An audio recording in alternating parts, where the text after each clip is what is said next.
உலகெங்கிலும் நடக்கும் முக்கிய நிகழ்வுகளை குறுஞ்செய்தி வடிவத்தில் தெரிந்து கொள்ள ஆதன் செயலியை டவுன்லோட் செய்யுங்கள். ஆதன் செயலியை டவுன்லோட் செய்ய டிஸ்கிரிப்ஷனில் உள்ள லிங்கை கிளிக் செய்யவும்.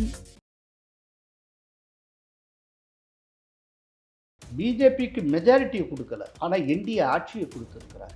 சவுத்தில் தமிழ்நாடு நீங்களா மற்ற எல்லா இடத்துலையும் பரவலாக பிஜேபி முத்திரை பதித்திருக்கிறது. கேரளத்தில் அதோடைய அக்கௌண்ட்டை தொடங்கியிருக்கு. ஆந்திராவில் நல்லா ஷைன் பண்ணியிருக்காங்க. தெலுங்கானாவில் போன தடவை 4 சீட்னா இந்த தடவை 8 சீட் ஜெயிச்சிருக்காங்க. தென்னகம் பிஜேபிக்கு ஒரு சேலஞ்சிங்கான பூமி. தென்னிந்தியாவில் இனி நுழையவே முடியாது அப்படிங்கிற அந்த மித்தெல்லாம் இந்த எலெக்ஷன் தகர்த்து எறிந்திருக்கிறது.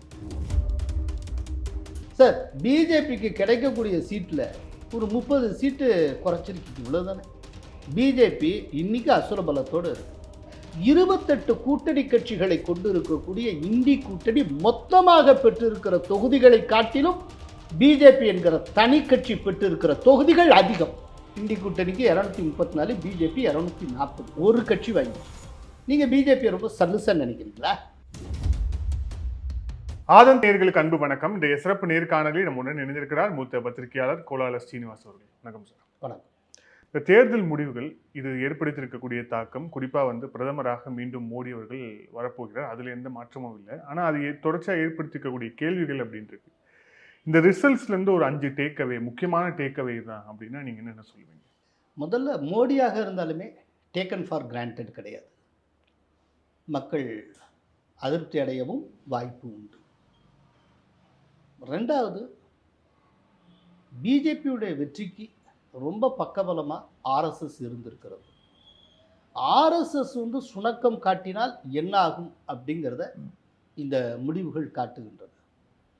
ஏன்னா நார்த்தில் ஆர்எஸ்எஸ் ஒர்க்கே பண்ணலை அப்படிங்கிற தகவல் இப்போ வந்துட்டுருக்கு. அதே போல் ஸ்மிருதி இரானி ஆர்எஸ்எஸை புறக்கணித்தார் என்றே கூறப்படுகிறது. இப்போ அதுக்கான ஒரு பெரிய விலையை அவங்க கொடுத்துருக்காங்க. மூணாவது, கவர்ச்சிகரமான வாக்குறுதிகள் கொடுத்தார். ஒரு தடவை மயங்காதவங்க அடுத்த தடவை திரும்ப திரும்ப பம்ப் பண்ணுறப்போ ஏதோ ஒரு இடத்துல மக்கள் மயங்கி விடுகிறார். அப்போது அதுக்கு கவுண்டராக நீங்கள் ஏதாவது ஒன்று வச்சு அரசியல் செஞ்சால் தான் முடியும். அதற்கான படிப்பினை இதில் இருக்குது.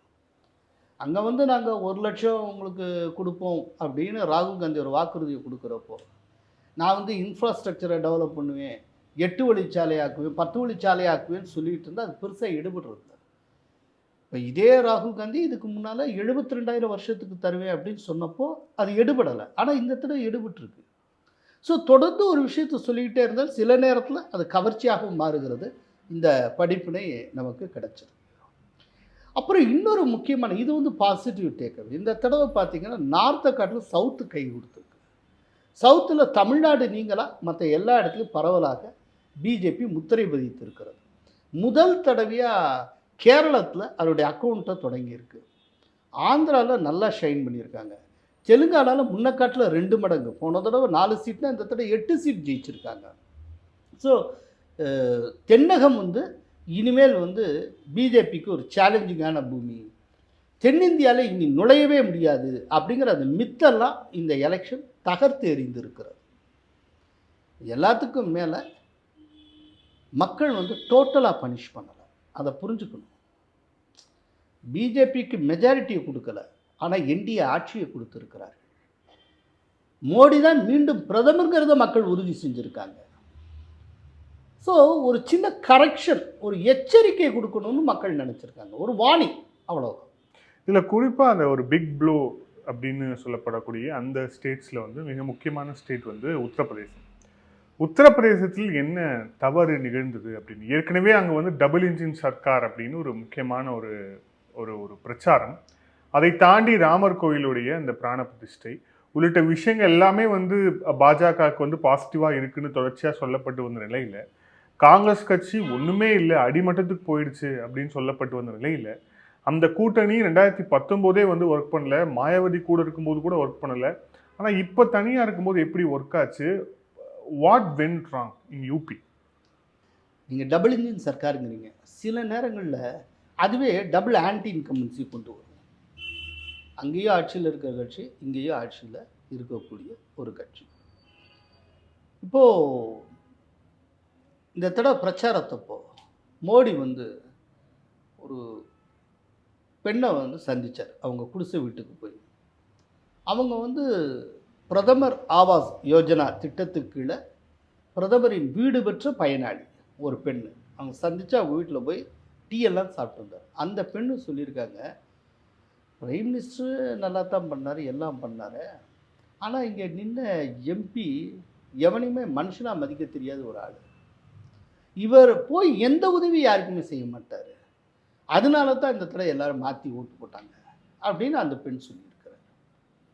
அதோடு மட்டும் இல்லை, அயோத்தியில் ஏன் போச்சு அப்படின்னா இப்போ நிறைய ஸ்டோரிஸ் வருது. அயோத்தியினுடைய கோயில் கட்டுறது, என்னுடைய விரிவாக்கம், இதற்காக பக்கத்தில் இருக்க ஷாப்ஸு அது இது எல்லாத்தையும் டெமாலிஷ் பண்ணுவாங்களே, பண்ணிட்டு தானே அதை பெருசாக்குவாங்க.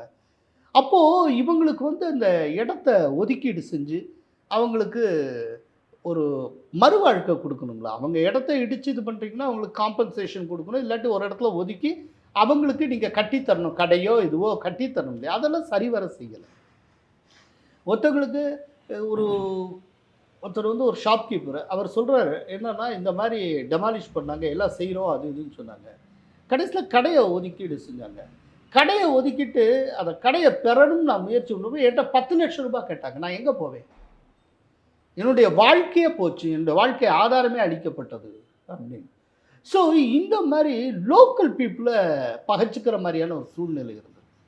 அதே நேரத்தில் அயோத்தியா வச்சு பெரிய பெரிய டாப் லெவல் பிஸ்னஸ் பீப்புளாக இருக்காங்கல்ல, இப்போ டூரிசம்லாம் பெரிய பெரிய ஆட்கள்லாம் நடத்துவாங்க. இப்போ அவங்களுக்கு வாய்ப்புகள் விஸ்தரிக்கப்பட்டிருக்கு. அவங்க வந்து ஃப்ளைட்டில் பேக்கேஜ் டூர்னு கூப்பிட்டு வராங்க, அங்கங்கே இருக்க ஹோட்டலில் தங்க வைக்கிறாங்க, டூர் ஆப்ரேட்டர்ஸ் கோயிலுக்கு கொண்டு போகிறாங்க, அது இப்படிலாம் நிறைய போயிட்டுருக்கு எல்லாம்.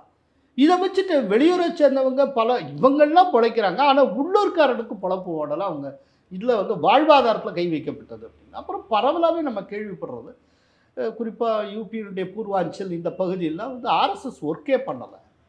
ஆர்எஸ்எஸ் ஏதோ ஒரு காரணத்தால் புறக்கணித்தது போல் இருந்தது. ரீசெண்டாக ஜேபி நட்டாவுடைய கமெண்ட், ஆர்எஸ்எஸ் இதெல்லாம் காட்டிலுமே பெரிய தலைவர் மோடி அப்படின்னு சொன்ன ஒரு விஷயம் இருக்குல்ல, அது வந்து ஆர்எஸ்எஸ்ஸை மறுபரிசீலனை செய்ய வைத்ததா நமக்கு தெரியாது. ஏன்னா ஒரு ஹெல்த்தி கரெக்ஷன் கொண்டு வரணும், இவங்க உண்மையான ஹைட்டு என்னன்னு காட்டணும்னு ஆர்எஸ்எஸ்ஸே நினைக்கலாம். அப்படிலாம் செய்யும் ஆர்எஸ்எஸ். ஏன்னா ஆர்எஸ்எஸ்ஸுக்கும் பிஜேபிக்கு இடையில் இருக்க உறவுங்கிறது ஒரு தகப்பனுக்கும் மகனுக்குமான உறவு மாதிரி. மகன் வந்து கொஞ்சம் எல்லை மீறி போகிறான் அப்படிங்கிறப்போ ஃப்ரிக்ஷனை உருவாக்காது, ஆனால் ஒரு பாடம் கற்பிக்கும். இப்போ ஆர்எஸ்எஸ் கொடுத்துருக்க பாடமே என்ன? இந்தியாவுக்கு தான் ஆட்சி வந்திருக்கு, மோடி தான் பிரதமர், ஆனால் மெஜாரிட்டி கிடையாது. ஒரு சின்ன கரெக்ஷன், அப்படி ஒரு சுண்டி இருக்காங்க.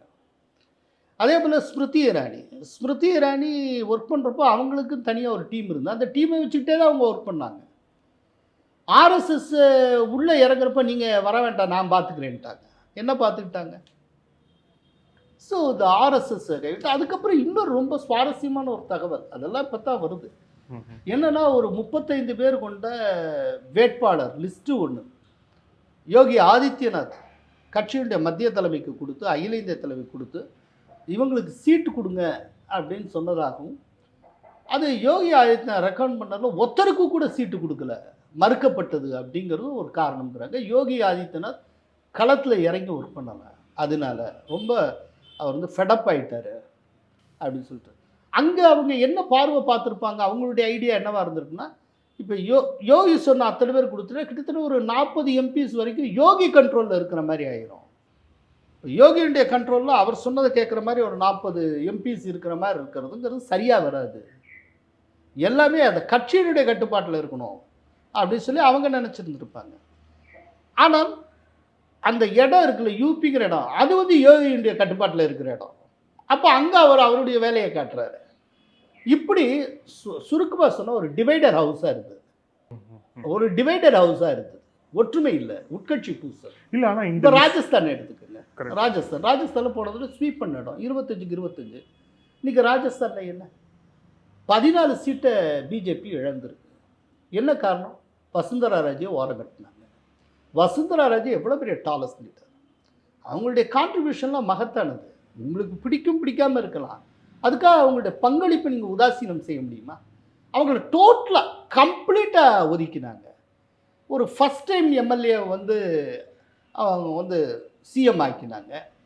அப்போது இதில் ஒரு அதிருப்தியில் இருக்காங்க. அவங்கள சமாதானப்படுத்துறதுக்கு பெருசாக முயற்சியே பண்ணலை. இப்போ வசுந்தரா ராஜே சேவை ஆதரவாளர்கள் ஒர்க் பண்ணவே இல்லை. வசுந்தரா ராஜே கேம்பெயினே பண்ணலையே, அப்புறம் அங்கே எப்படி ஜெயிக்கும்? இப்போ அதே போல தான் சிஎம் போஸ்ட்லேருந்து ஓரங்கட்டினாங்க சிவராஜ் சிங் சௌஹானை. ஆனால் அதே நேரத்தில் மத்திய பிரதேசில் போட்டியிடுறதுக்கு அவருக்கு வாய்ப்பு கொடுத்தாங்க, அவர் அகாமடேட் பண்ணாங்க. அவர் விதிஷா தொகுதியில் எம்பியாக 8 லட்சம் வாக்குகள் வித்தியாசத்தில் ஜெயிச்சிருக்காரு. அவர் அகாமடேட் பண்ணனால மத்திய பிரதேசில் 29க்கு 29 பிஜேபி ஜெயிச்சு. ஒருவேளை சௌஹானை நீங்கள் வசுந்தரா ராஜே எப்படி ஒதுக்கினீங்களோ அதை டோட்டலாக ஒதுக்கியிருந்தா என்ன இருக்கும்? ஹிந்தி ஸ்பீக்கிங் பெல்ட்டில் இந்த தடவை ரொம்ப சக்ஸஸ்ஃபுல்லாக இருக்கிறது மத்திய பிரதேஷ். அதுக்கு காரணம் சௌஹான். அதனால இந்த ரீஜனல் சத்திரப்புங்கிறது ரொம்ப முக்கியங்க. இந்திரா காந்தி ஒரு டயத்தில் தப்பான ஒரு முடிவு எடுத்து இந்த ரீஜனல் சத்திரப்பை ஃபுல்லாக ஒழிச்சு கட்டி அதை ஸ்டேட்டில் இருக்க அத்தனை பேருமே தான் சொல்கிறத கேட்குற மாதிரி தான் இருக்கணும், தனக்கு இணையான பர்சனாலிட்டிஸ் எங்கேயுமே வந்துடக்கூடாதுங்கிற மாதிரி நினச்சி டோட்டலாக இல்லாமல் ஆக்கினாங்க. அதுக்கப்புறம் தான் காங்கிரஸ் வீழ ஆரம்பிச்சது. முன்னால் பார்த்தீங்கன்னா அகில இந்திய தலைமைக்கு இணையான பர்சனாலிட்டிஸு காங்கிரஸில் ஒவ்வொரு ஸ்டேட்லேயும் இருப்பாங்க. தமிழ்நாடுன்னு எடுத்தால் ஒரு காமராஜர் இருப்பார், ஆந்திரா எடுத்தால் சஞ்சீவ் ரெட்டி இருப்பார், கர்நாடகான்னு எடுத்தால் நிஜலிங்கப்பா இருப்பார். இப்படி ஒவ்வொரு இடத்துலையும் டாப் லெவல் பர்சனாலிட்டிஸ் இருப்பாங்க. அவங்க at par with central leadership இருப்பாங்க. ஒரு நேருவோடையும் இந்திரா காந்தியோட நேரடியாக பேசக்கூடிய அளவுக்கான பெரிய பர்சனாலிட்டிஸ் இருப்பாங்க. அதெல்லாம் இந்திரா காந்தி இது பண்ண ஆரம்பித்தாங்க. அதுக்கப்புறம் தான் காங்கிரஸுடைய வீழ்ச்சி ஆரம்பிச்சது. இப்போது அது மாதிரியான ஒரு சின்ன போக்கு திடீர்னு எப்படியோ ஆரம்பமாயிருக்கு.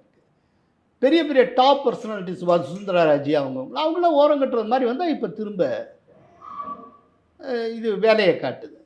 பட் இதெல்லாம் படிப்பினே தான், இப்போவே எல்லாம் முடிஞ்சதில்ல. இப்போ உடனே அவங்க அதாவது வரலாற்றிலிருந்தும் தோல்வியிலிருந்தும் வேகமாக கற்கக்கூடிய குணம் கொண்ட கட்சி அப்படின்னா இந்தியாவிலே பிஜேபி தான்.